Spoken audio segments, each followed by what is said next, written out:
Pada video ini, saya akan menjelaskan bagaimana mengadakan pekerjaan emergency prosedur jika terjadi kerusakan troubleshooting pada turbocharge dari sebuah mesin induk pada saat kita berada di laut. Kita mengetahui bahwa turbocharge mempunyai fungsi yang sangat penting bagi sebuah mesin diesel. Kita tahu bahwa turbocharge berputar, rotor shaft berputar, disebabkan karena ada tekanan gas buang dari mesin induk. Kita tahu bahwa turbocharge terdiri dari dua sisi blower side dan sisi turbine side. Pada sisi blower side ada impeller di situ, ada diffuser di situ, ada ball bearing di situ. Sementara di sisi turbine side ada ball bearing, ada nozzle ring, ada rotor blade, di mana semua komponen ini mempunyai fungsi-fungsi yang berbeda. Nah, di dalam diagram Sankey atau neraca panas menjelaskan kepada kita bahwa kerugian cerobong adalah 32% dari kerugian sebuah motor diesel. Ada kerugian karena pancaran, ada kerugian karena gas pendingin, ada kerugian karena gesekan mekanis, kerugian karena radiasi, dan lain-lain. Sehingga kerugian pancaran yang 32% itu dimanfaatkan untuk bisa memutar rotor shaft sehingga impeller dapat berputar untuk memasukkan udara bersih di dalam sistem sehingga terjadi proses pembakaran di ruang kompresi. Sementara di sisi turbine side, blower side akan mengisap gas bekas dari tiap silinder. Kemudian gas-gas bekas itu disalurkan ke atmosfer melalui nozzle ring. Nah, jikalau terjadi kerusakan pada nozzle ring atau kerusakan pada ball bearing blower side atau ball bearing turbine side, maka tidak ada cara lain. Ya, kita harus memperbaiki turbocharge tersebut. Harus diadakan perbaikan emergency prosedur atau harus diadakan overhaul ketika kita berada di laut. Untuk itu maka kita mulai mempersiapkan diri untuk mengadakan suatu pekerjaan ketika kapal sedang berlayar, kapal mengalami troubleshooting karena turbocharge kita ada masalah. Nah, yang pertama-tama kita bersiapkan adalah menyiapkan kunci-kunci spesial tools daripada turbocharge. Kita mempersiapkan spare part yang ada, bearing turbine side, atau bearing blower side, atau rotor blade, atau ada shaft rotor blade AC. Kita siapkan di situ. Jikalau ada penggantian material tersebut. Nah, sebelum saya mulai dengan pekerjaan perbaikan pada turbocharge ini, maka yang pertama-tama saya buat ialah menyiapkan kunci-kunci itu secara utuh. Saya mulai melaksanakan pembongkaran pada turbocharge.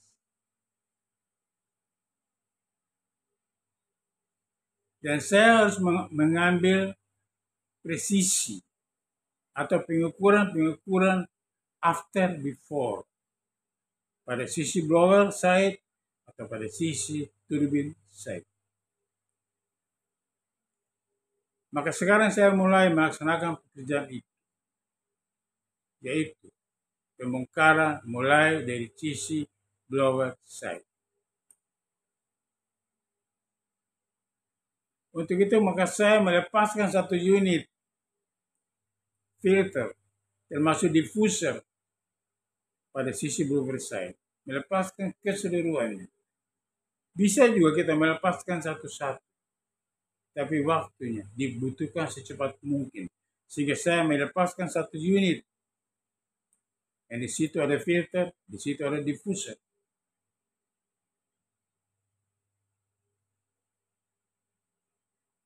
Kemudian saya melepaskan casing dari blower side.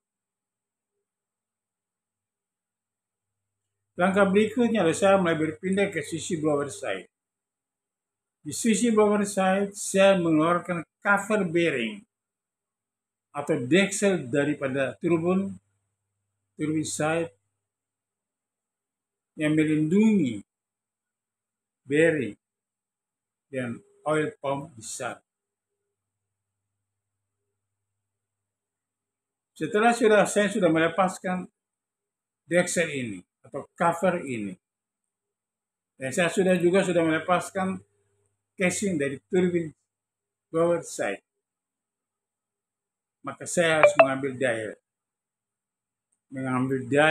pengukuran dial pada sisi blower dan sisi turbin agar saya mengetahui berapa presisinya, sehingga saya akan memasang lagi.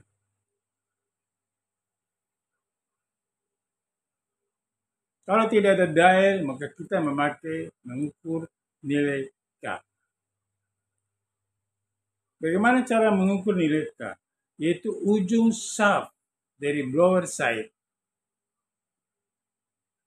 mengikuti jarak berapa sentimeter antara ujung shaft dan casing dari blower side, atau berapa sentimeter dari ujung shaft dari turbin side dan casing dari turbin side. Kemudian saya mencatat nilai-nilai itu. Ukuran-ukuran itu dicatat. Sehingga pada waktu saya akan install itu turbo charge lagi, saya kembalikan lagi pada posisi nilai-nilai sebelum saya bongkar. Setelah nilainya saya sudah punya data rekor sudah ada, maka saya melepaskan mulai dari sisi turbin side. Melepaskan oil pump di sana. Melepaskan bearing dan cover bearing. Kemudian saya berpindah ke sisi blower side. Melepaskan impeller. Melepaskan pompa, oil pump. Melepaskan bearing dan cover bearing. Setelah sudah dilepaskan semuanya, dari sisi turbin sudah dilepaskan, sisi blower sudah dilepaskan, maka langkah berikut saya mengeluarkan rotor shaft AC tanpa impeller, karena impeller saya sudah lepas. Untuk melepaskan rotor shaft ini, saya bisa memakai hydraulic system kalau ada di kapal. Tapi kalau tidak ada, terpaksa saya harus melepaskan secara manual. Hati-hati mencabut rotor shaft dari sisi blower side. Setelah sudah dikeluarkan, maka menempatkannya pada station, pada tempat yang telah ditentukan, sehingga aman pada dudukan. Kemudian saya mulai memeriksa rotor blade. Apakah di antara rotor blade itu, sudu-sudu itu, ada yang termakan apa tidak? Ada yang rusak apa tidak? Saya mencatat itu. Saya periksa lagi labirin, cincin labirin, diperiksa lagi. Karena dia dari aluminium, dia punya potensi untuk terjadi kerusakan di situ. Ada alur-alur cincin labirin itu untuk pelumasan oil pada shaft rotor blade. Ketika semua sudah selesai, Maka saya persiapkan untuk install kembali turbin tadi. Di dalam teori perbaikan turbin cas, bearing yang sudah dilepaskan jangan dipasangkan lagi. Maka setiap kapal harus punya spare part bearing turbin side. Nah, ketika saya akan memasang bearing turbin side atau boring blower side, maka di dalam kaleng-kaleng itu, kaleng blower side, bearing blower side, dan kaleng dari bearing turbin side, ada oil di situ. Karena VTR ini adalah merupakan bearing, ada sim di situ. Maka perlu kita hangatkan dengan oli yang ada di dalam kaleng itu. Sehingga oli yang ada di dalam kaleng itu, dia tidak bisa lengket dengan sim itu. Dipanaskan 20 derajat atau 30 derajat supaya bisa melepaskan apabila ada oil yang menempel di sim itu. Setelah semua sudah selesai, saya memasang bearing. Pasang yang pertama dari sisi bearing di sisi turbin side. Bearingnya diambil, disiapkan solar, dimasukkan di situ, dan masukkan di shaft dari turbin side. Kemudian ikat. Diikat jangan terlalu kencang, hanya menahan saja. Kemudian saya berpindah ke sisi blower side. Di blower side juga seperti itu. Setelah bearing yang ada di dalam kaleng itu sudah dipanaskan, oil sudah dipanaskan, maka saya mulai memasang di sisi blower side. Bearing dan cover bearing dimasukkan ke shaft daripada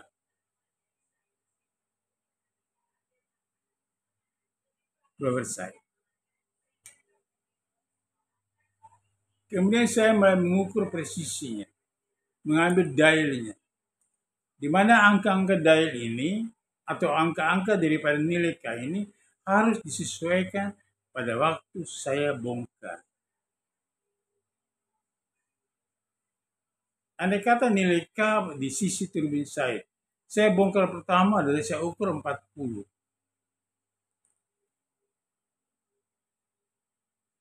Dan ternyata begitu saya install dia belum mencapai 40.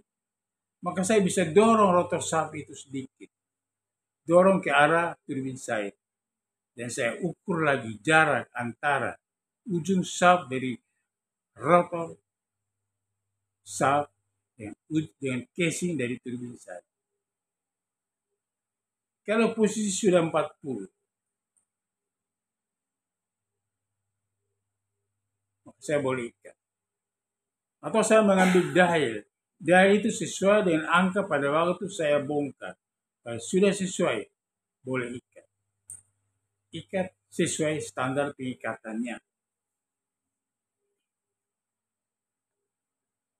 Pada presisi nilai K40 atau standar yang telah ditentukan dengan dial. Kemudian saya berpindah ke sisi blower side. Saya periksa di situ. Andai kata nilai K yang saya bongkar pada waktu itu ada 50. Dan saya ukur kembali dari ujung shaft, blower side, casing dari blower side. Kalau sudah 50, maka saya boleh ikat saja. Atau dialnya sudah sesuai dengan standar pada waktu saya bongkar. Sudah sesuai, saya boleh ikat. Cara pengikatan baut pada bearing, cover bearing, adalah pengikatan secara bersila. Atas bawah kiri kanan. Sambil mengetok baut kepala baut. ketok, ikat, ketok, dan ikat lagi. Dan seterusnya. Sampai pada satu ketika ada bunyi di sisi blower. Ada bunyi pada saat kita mengikat. Ada bunyi dari sisi blower side. Maka itu menandakan bahwa posisi rotor blade sudah ada pada posisi. Artinya, sudah fix posisi. Kemudian saya coba balancing manual. Saya putar rotor blade-nya, putar kanan. Putar arah ke kanan. Kita memperhatikan putarannya. Saat dia berputar, dan ketika dia berhenti pada titik 0, khususnya dia kembali beberapa derajat. Kemudian kembali lagi kepada putaran titik 0. Saya ulang lagi. Setelah sudah pengikatan dianggap fixed position, maka saya balancing manual. Kita putar shaft. Kita perhatikan putarannya. Putarannya kita perhatikan. Dan dia pada suatu ketika, dia akan berhenti pada titik 0. Kemudian dia membalik ke arah putaran. Kira-kira 3 derajat atau 2 derajat. Berlawanan dengan putaran yang kita putar pertama tadi. Ketika dia berlawanan arah, dia akan kembali lagi pada posisi 0. Maka saya menganggap bahwa turbo yang saya pasang sudah balancing. Kemudian saya merakit komponen-komponen yang lain. Tadi di sisi turbin saya sudah ikat kencang. Maka saya boleh masukkan disk oil pump. Pengikatan kencang di situ juga. Lalu di sisi blower side, saya install kembali oil pump, oil disk pump. Kemudian saya memasang impeller.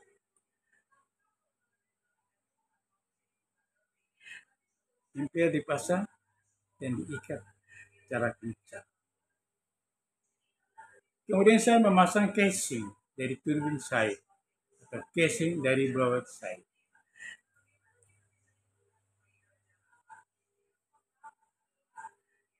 Kalau sudah normal, saya boleh memasang casing dari turbin side atau casing dari blower side. Karena saya pada prinsipnya posisinya mengganti bell bearing. Karena bell bearingnya travel.